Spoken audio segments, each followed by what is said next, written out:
Well, folks, buckle up. This is going to be a long one. Somebody brought this up the other day, and I've kind of thought about it in the past, but this is the one. This is the time we take all the Les Pauls and compare them to each other. And there are some other guitars we could add into this mix, but honestly, doing that would take hours probably, because the stories of the guitars combined with the actual guitars is a little bit more than that. So maybe what I'll do is I'll divide it up into Gibson Les Paul, or at Les Pauls, the other guitars like the hollow bodies and ES bottles, and then acoustics, but also like the Fenders and the SGs, because I only have a couple of SGs. So Fender, maybe I'll group the Fenders and the SGs, since they're solid guitars that are on par with each other, even though they're not really the same. But the bottom line is, right now, today, this video, it's all about the Les Pauls. Starting off, we'll start with this one. It's 2011 traditional. It has a 57 Classic in the neck, 57 Classic Plus in the bridge, and it is pretty much, when we pulled the wiring apart on this one, pulled the back plate off on this 2011 traditional, what we discovered was that the wiring looked almost identical to the wiring in the custom shop 2020 Les Paul Custom, and it has uncovered zebra bobbin 57 Classics. Now, 57 Classics in both of those. Neither one of them is supposed to be a plus. I've never verified that, but I have a sneaking suspicion that since Gibson said this was a modified model, it probably only has the 57 Classics. So, again, without further ado, let's see what it's like. So today's amp is the Fender Twin Reverb 68 reissue, playing through the vintage stack instead of the Bassman stack. So it is going to have a little bit of reverb on it. It will have a little bit of vibrato, but not a whole lot. Again, everything is going to be on the guitars set to 10. Front pickup, back pickup, tones, everything. I'm not going to do a whole bunch of coil splitting and stuff like that, and I'm also not going to do a whole bunch of taking these guitars and running them with the with distortion. Though I do have a Metal Zone MT2 sitting on the floor, so at any point in time I might bust into it, because some of these guitars sound just amazing with some distortion on them. That said, like I say, 2011 traditional, 57 Classics. Here we go.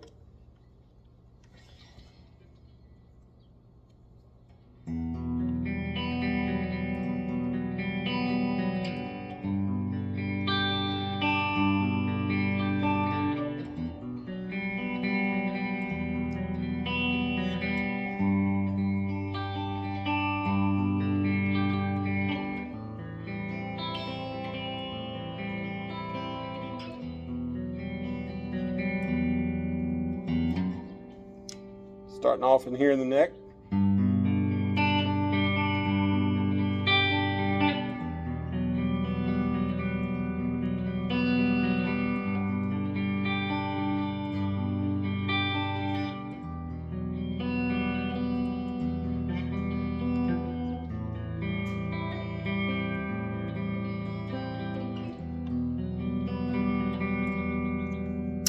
Bridge.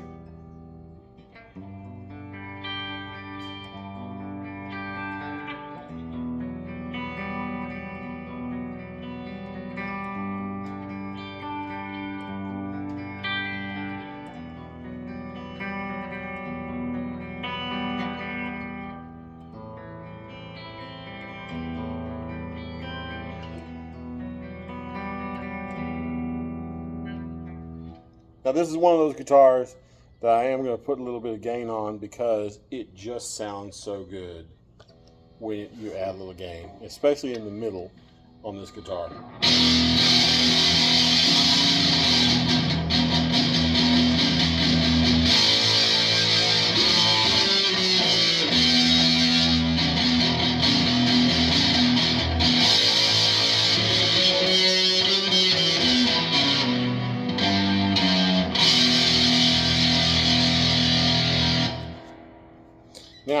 again, covered 57 Classics. Let's go find out what the uncovered 57 Classics sound like. So normally a custom from this era, 2020, would have the 490R, 498Ts.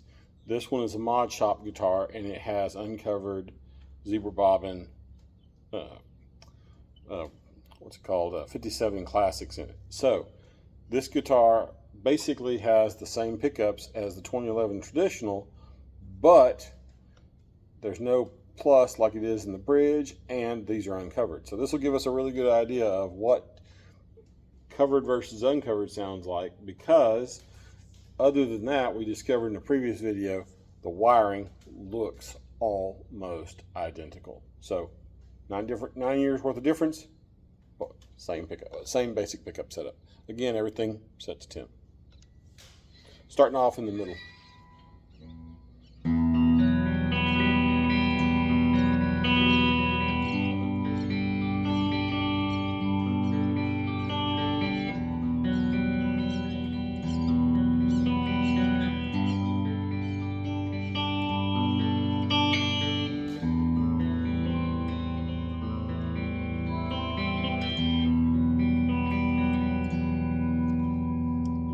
Neck.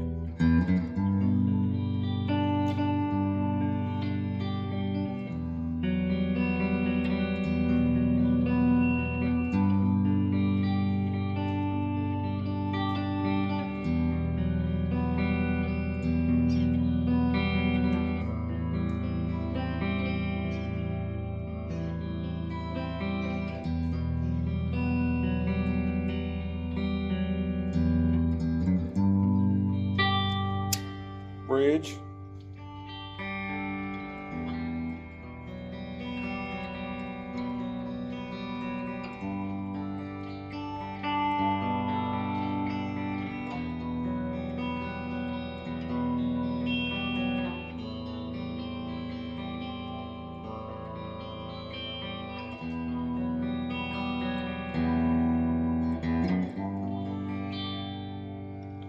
And again, this one, because the way the 57 Classics are, it just sounds great with distortion.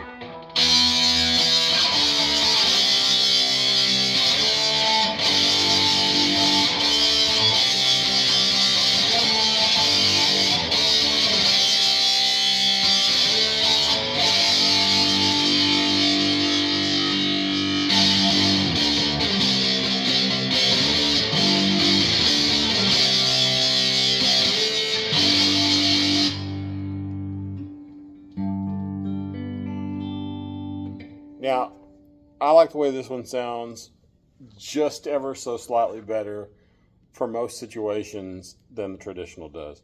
And that pains me because I've had the traditional since it was new. But this guitar, like I say, for a mod shop guitar, feels and sounds amazing, and definitely would recommend getting a mod shop guitar from Gibson because they come out pretty freaking amazing. On to the next two. Next, we find ourselves with two guitars that would normally have nothing or almost nothing to do with each other because, you know, there's very few similarities other than the fact that it said Gibson and Les Paul on the headstock on most days. Now, that said, they're mod shop guitars. And because of that, they have a lot of similarities that are just a little bit different than what you think.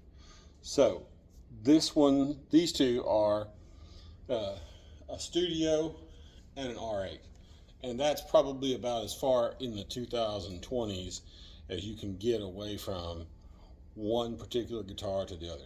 That said, they're both hand wired, though obviously the R8 is going to have a different wiring setup because it has the R8 wiring. So we've looked in the past and discovered that the wiring for the R8 has a lot of different things like the bumblebee capacitors and things like that. So it is going to have a different sound because of that. However, this one has something similar in that it has a burst bucker 1 and a burst bucker 2 that are uncovered pickups. So these guys, while not necessarily going to sound the same. They're going to be very similar. They are. It is, like I say, a hand wired system in there, so it's not a PCB. It's an actual hand wiring on there. And this one, like I say, was pretty fun to pick up because it is a unique color, but it also has a very unique setup with its Burstbucker 1 and Burstbucker 2 pickups. And I love Burstbucker pickups, so I'm a fan. Anyway, here we go.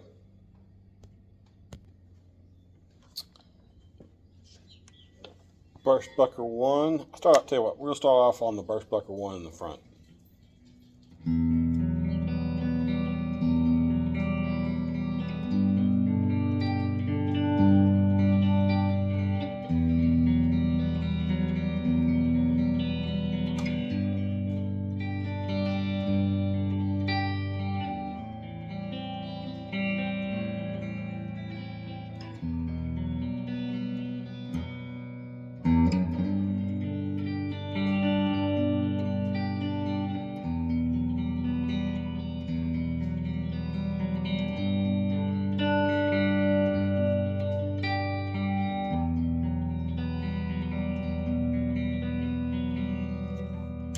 To the neck.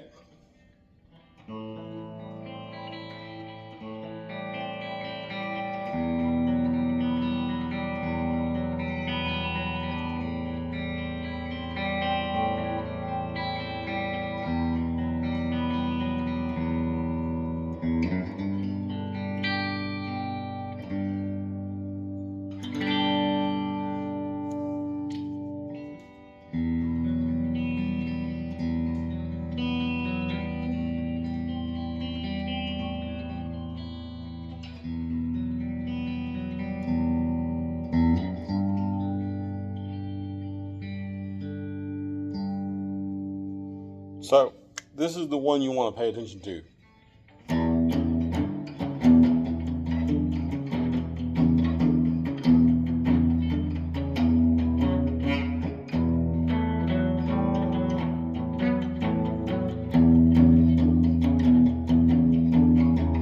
Because this one is an uncovered version of this pickup right there.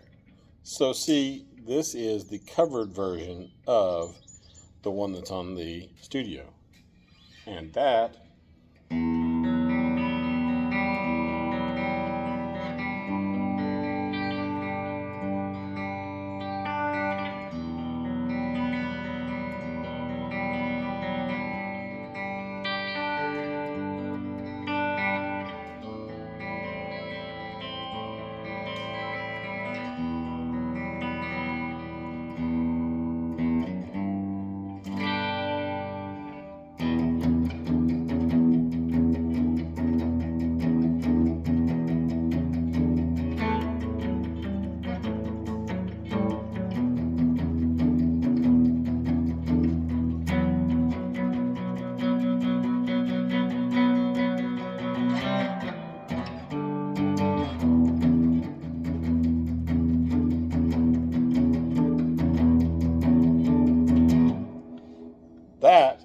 is the mellower version of that. And I will tell you right now, this guitar right here made me a believer in 50s necks, because this is a 58 rounded C or whatever they called it. It's a replica 58 neck, and while thicker than I am normally associated in my head, I think of as, oh, I love the 50s necks.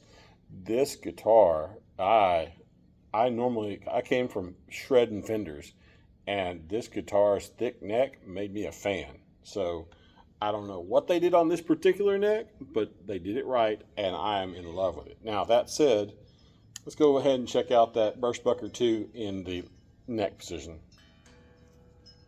Let's turn the volume up so we can have the Burstbucker in the neck position.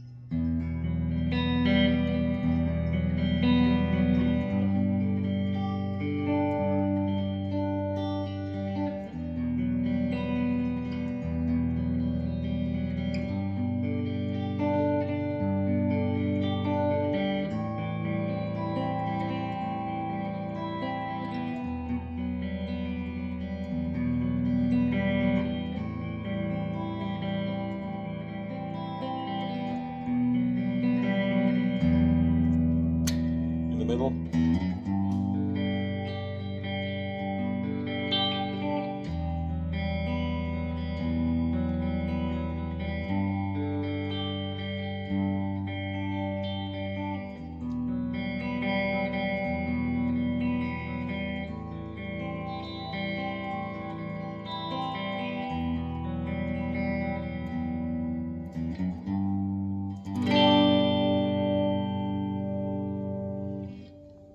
Now, this guitar, again, this is a ringer, right? Like normally you get a guitar and you think, wow, this guitar is just good. But sometimes you get a guitar and you go, this guitar is exceptional. And this is one of those exceptional guitars. Everything about this guitar makes you realize why custom shop guitars are more expensive. The way it feels, the way it plays, everything about it.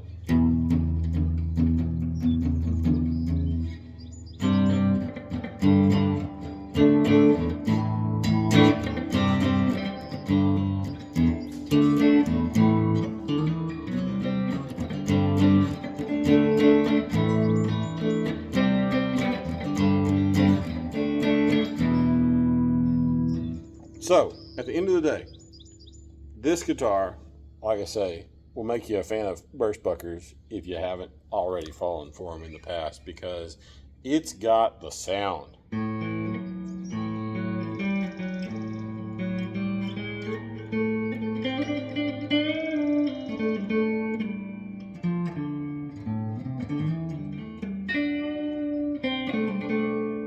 And something else, this guitar doesn't muddy up. Like, you gotta really be messing something up, or you gotta have a lot of distortion or something to really muddy this guitar. Because even, watch this, even with like the metal zone on,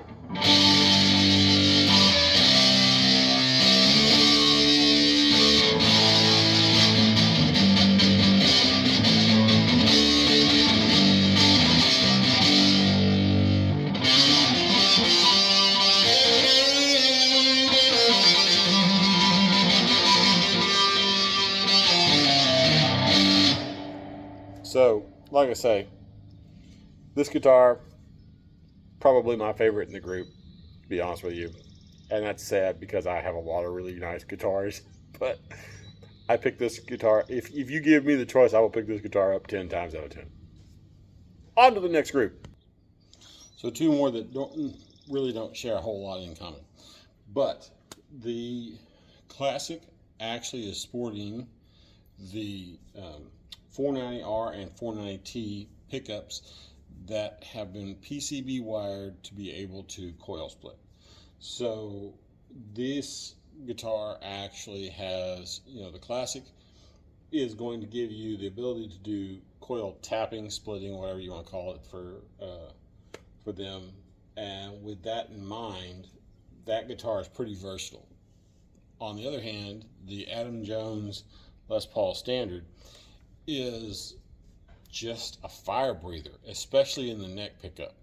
And when you go to that one, you'll make sure and you'll be able to hear it. It's obvious that it plays in a different league than some of the other pickups that we have here. And I don't have the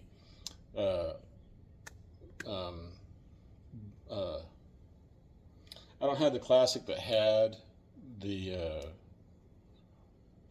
what do they call them? The dirty fingers. Is that what it is? Anyway, bottom line, I don't have the guitar that has the super hot pickups anymore. So that's going to be our hottest pickup in this comparison today. That said, I'm going to start off on the Classic because I just like the way it feels. And it does its thing because it is another mod shop guitar that started off life with a lot of little things that had been done to it. Like, for instance, on this guitar, on the tuners, where is it? One of these tuners has, maybe it's this one, has a little bubble underneath that has developed. And that's probably what landed in the, no, here it is, right there. This one has a little bubble that developed on the lacquer. and because of that, it is 100%. That said, I swapped the tuners out for some Graphtec ratio tuners, and also this guitar had a mishap somewhere at Gibson that resulted in that little guy, and that's why this guitar really wound up in the demo shop. However, it came in with some cool upgrades too, because we got different back plates. That said, it is a PCB, and it is the modern PCB setup, so it has all the same things that you think of as what it would do, which is coil split or coil tap. I think this one is actually a coil tap, and then it also has the true bypass and everything. Starting off 490R in the neck.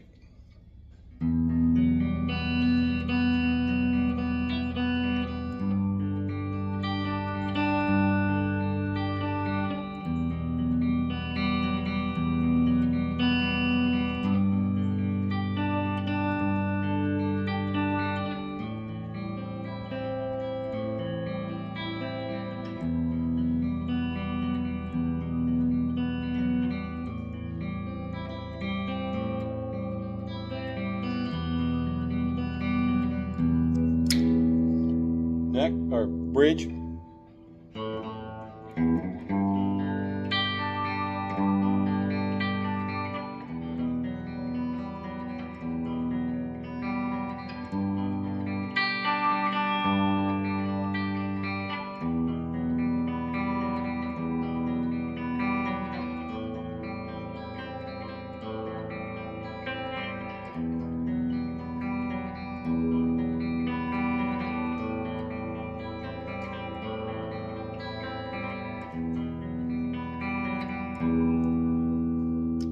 Here in the middle.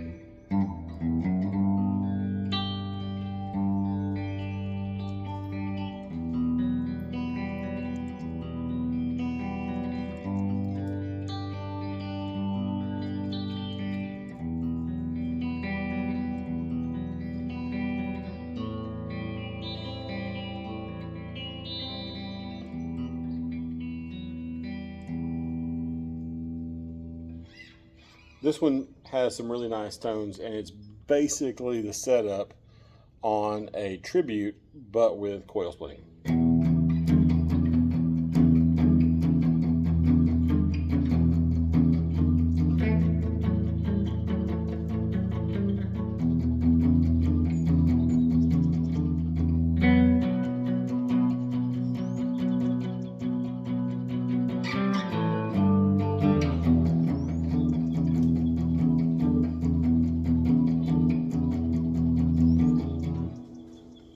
That said, time for the next one. So I'm going to have to plead ignorance on this one because I do not remember what the actual name for this one, the front pickup, is. I'll put it in the description of the video. But this is the DC high gain, and it is one seriously hot pickup. And that said,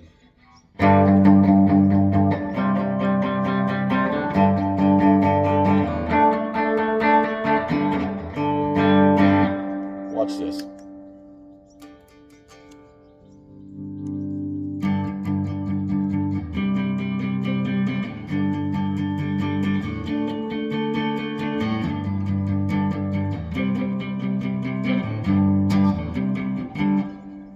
So the difference between the outputs on these two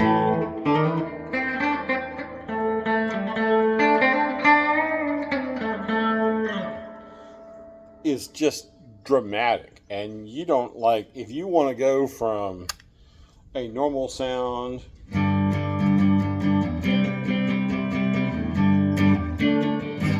to a overdriven sound without changing anything,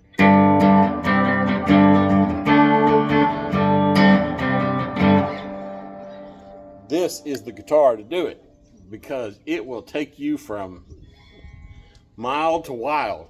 That said, let's see what it sounds like on regular settings.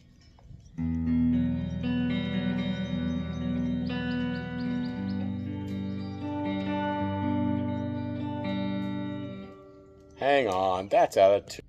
Let's try that again.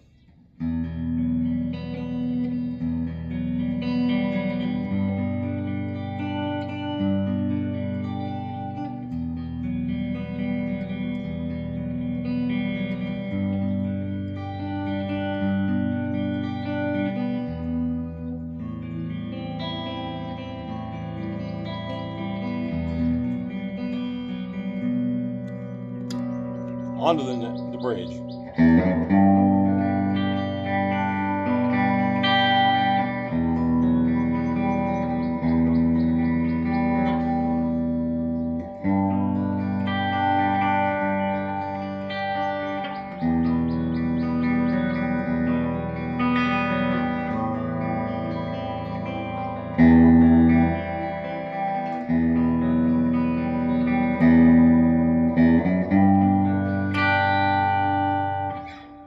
This guitar will just shred.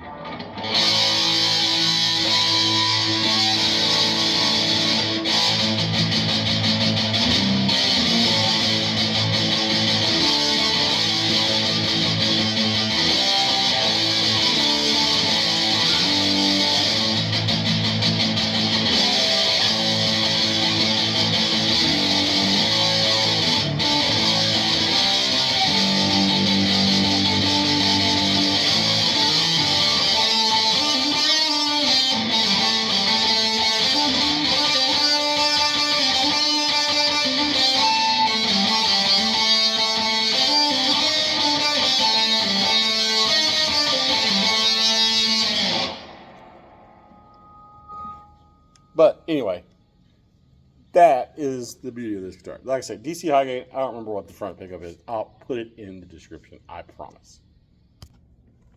So I picked these next two to be together because they are from the modern lineup in the Gibson Les Paul lineup. And with that said, they share the same basic setup with all of it being PCB, modern pots. I think there's CTS pots that are in there. They have phase reversal, which actually is also what the Classic has, but phase reversal, true bypass, and coil tap splash split. And with that in mind, these guitars really do share a lot. Ebony fingerboards. The Studio has black binding that you can't really see. This one has white binding that is the normal plain satin top versus burgundy sparkling metallic top.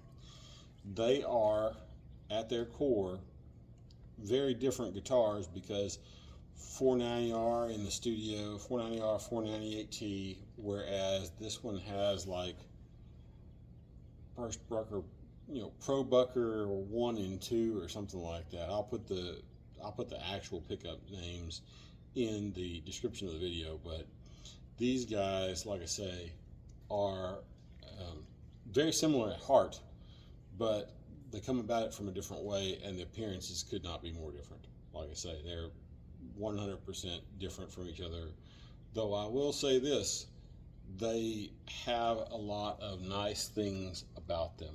And I like the fact that the new Studio, modern Studio exists. I just kind of wish it was at a lower price tag, or they give you a hard shell case, because I think if you're paying $2,000, you should be getting a hard shell case. Probably a studio musician preference, but out here in the real world, it'd be better off with a real case. That said, let's go to it. All right, starting off on the neck.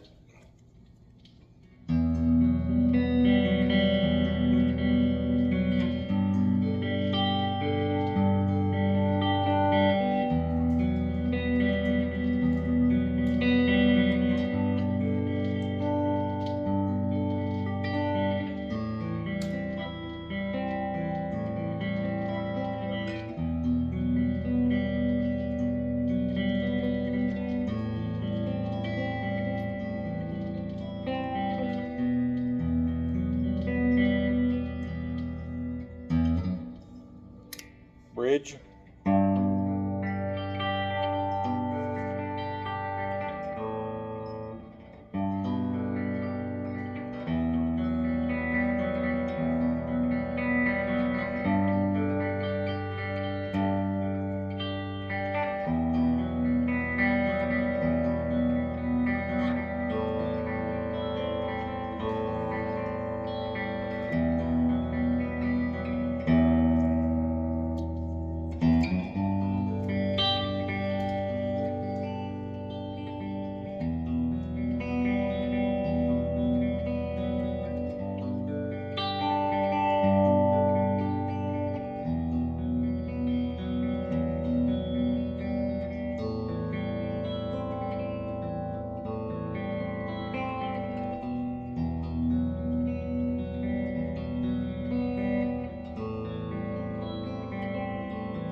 this guitar in particular, in the bridge, has a seriously twangy sound.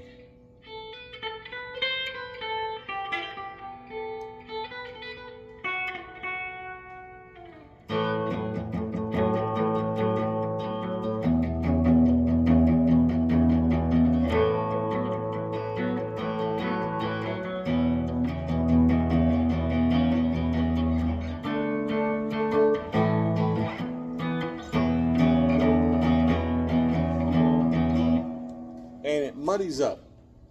It's nice, and it has its usefulness, and it has a point where it doesn't do that. But I will say this, it's a lot more challenging to keep this guitar from muddying up than some of the others. Still like it, still enjoy owning it, and have zero regrets about getting it.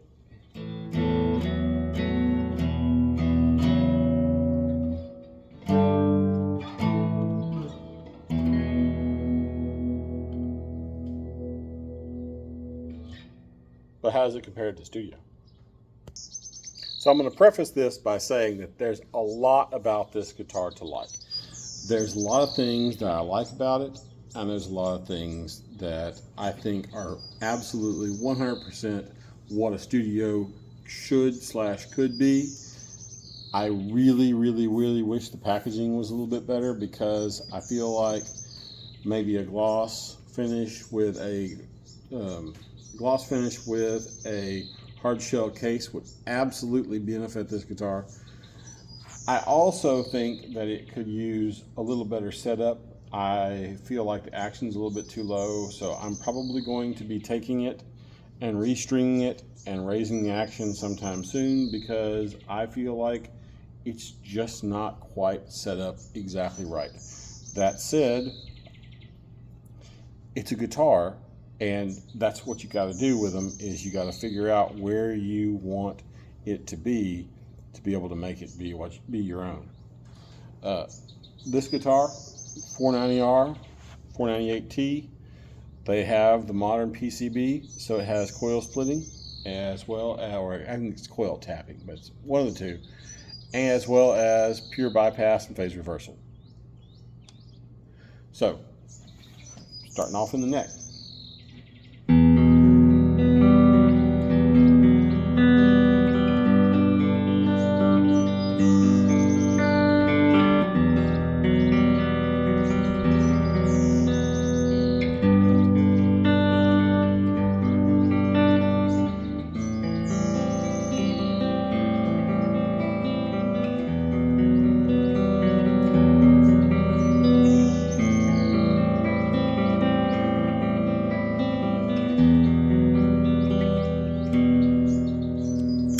On the bridge.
There really is a lot to love about this guitar. Packaging could be a little bit better, but the sound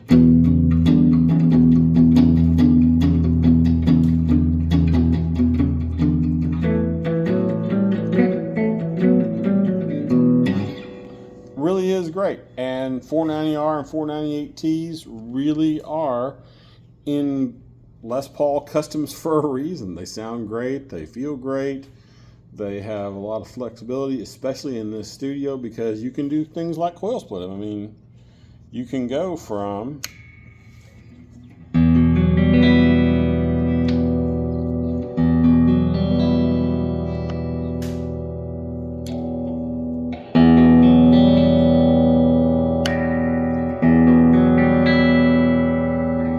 they have a lot of flexibility. They're good pickups. They're in a good guitar.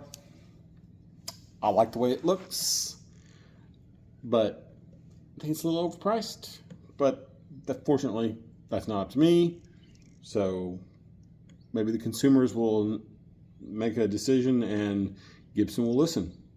We'll just have to wait and see. On to the next two.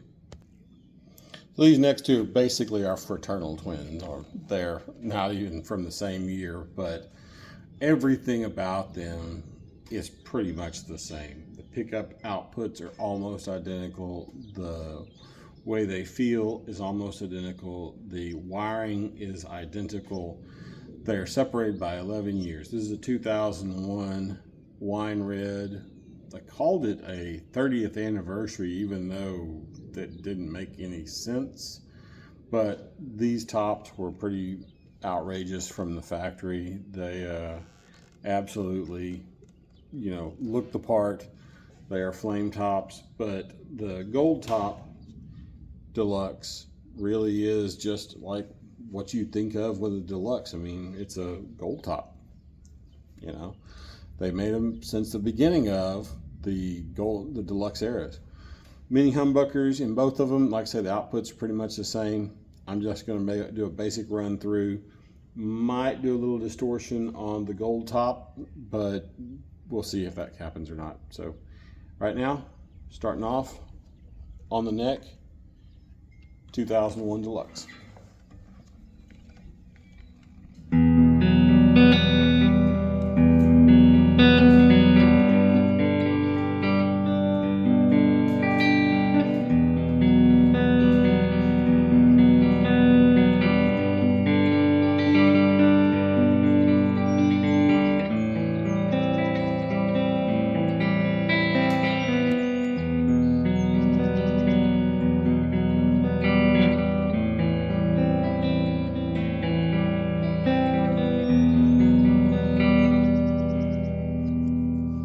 Onto the bridge.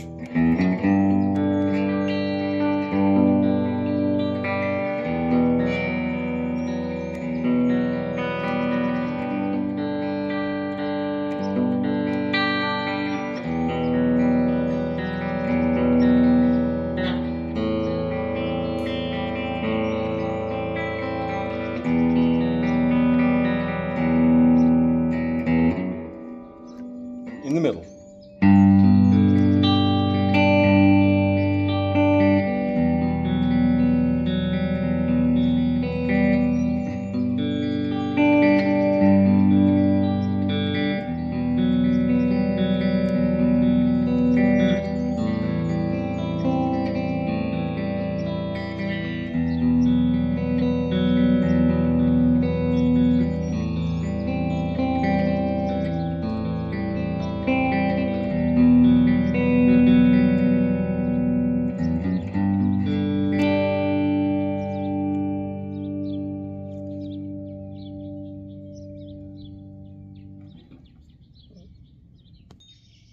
I will say this.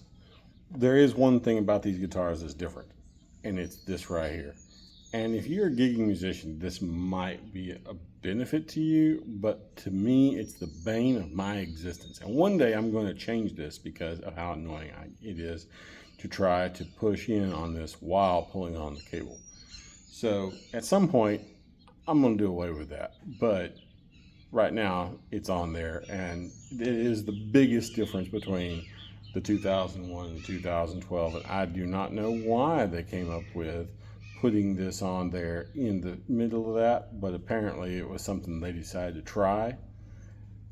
Not a fan. If anybody wants one, let me know. I'm gonna have one in my parts bin sometime soon. Here we go. Starting off in the neck.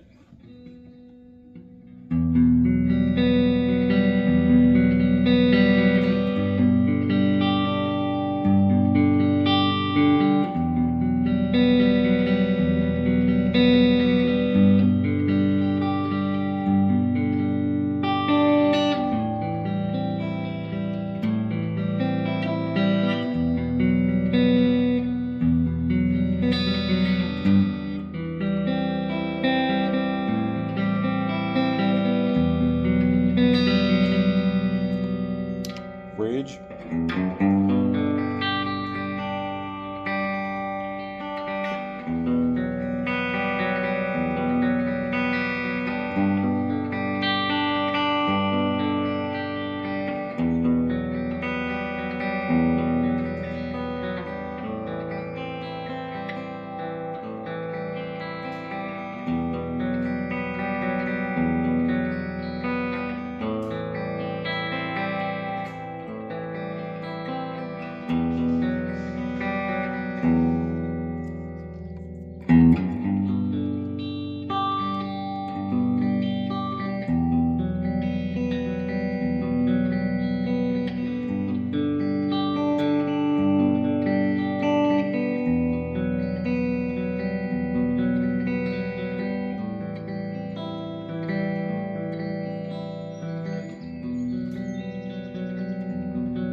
So realistically, these two are just a fraction of a difference for each other. The pickups, the front pickup on this one is more flat than the other one is, and that gives it a little bit different tone, but overall they are unique for each other they are unique each unto each other because they are just ever so slightly different, and they make for different sounds. And when you play them, they feel the same.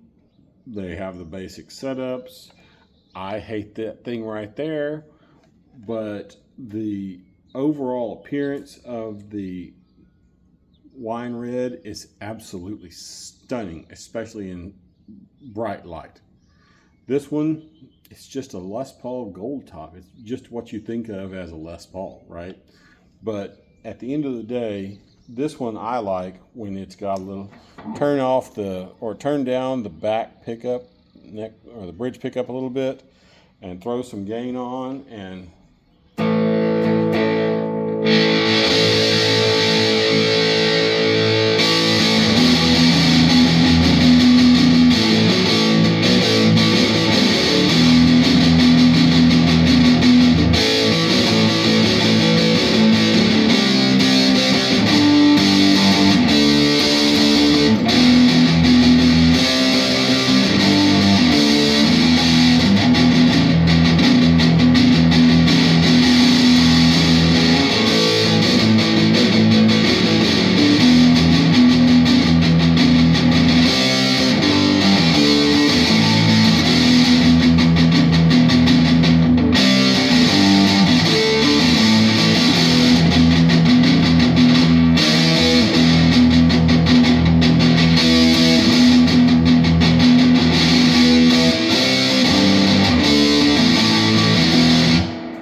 so it really has its own sound, and because it is set up just a little bit different, it really does give it a different sound. I like mini humbuckers because of their sound, so I'm biased. All right, one last pickup, or one last Les Paul. All right, so maybe I've saved the best for last. So since I thought I'd show you the tuning while this is happening, since there is no second guitar on this one. This guitar was my dad's, and so it has a special place in my heart because it was his Les Paul that he bought to match his Gibson Doves. So it is a little more special to me. That's why I saved it to be last, even though it probably would have gone pretty well right up against the Modern and the Studio Modern and the regular Modern. But the overall feel of this guitar is just exceptional. And the customs had been made by, on the USA line for a long time. And the actual custom shop, you could get a custom shop guitar, but you had to order it. In like 2003 or 2005, somewhere in there is when the custom shop started making all the customs.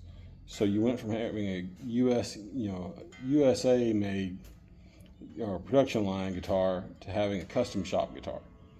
And quality didn't really go that much up, though it did, I feel like, go up, because I've played a couple of like the mid 80s customs, and I felt like the custom shop ones, I've got two of them now, they are a different breed of guitar. Like, there's difference. And the 490R, 498Ts, here or there. Not really a big fan, but also not necessarily hating on them.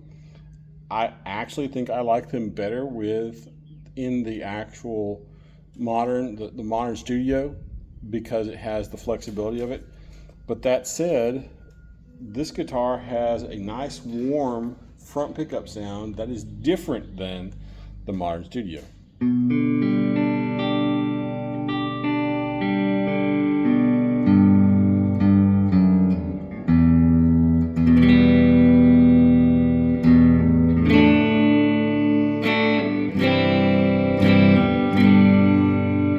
And the 498 in the back sounds different too.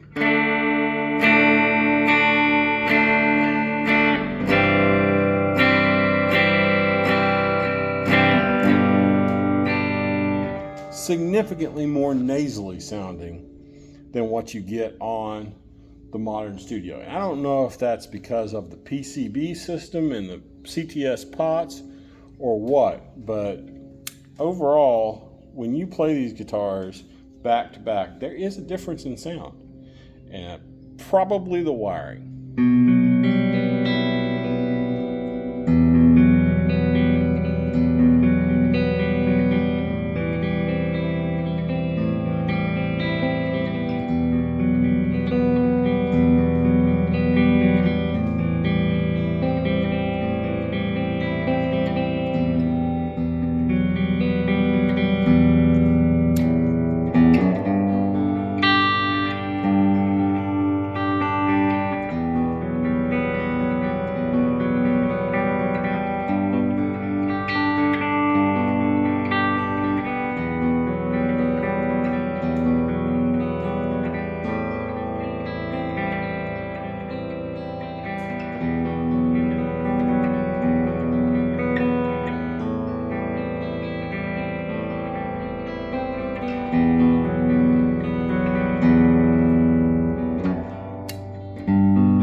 So this guitar just feels right.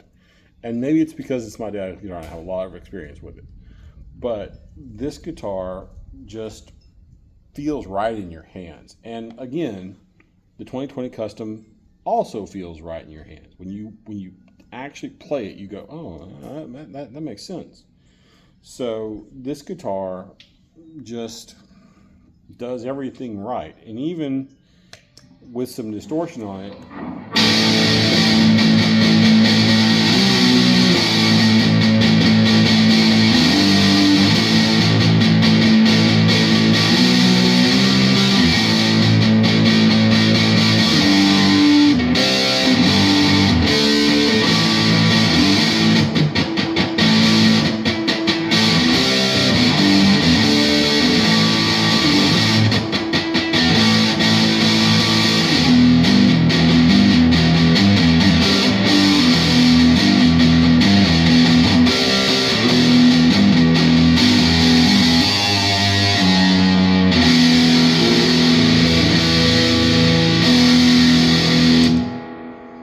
with the metal zone on it, it still sounds good. It doesn't matter where you play it. It all sounds good.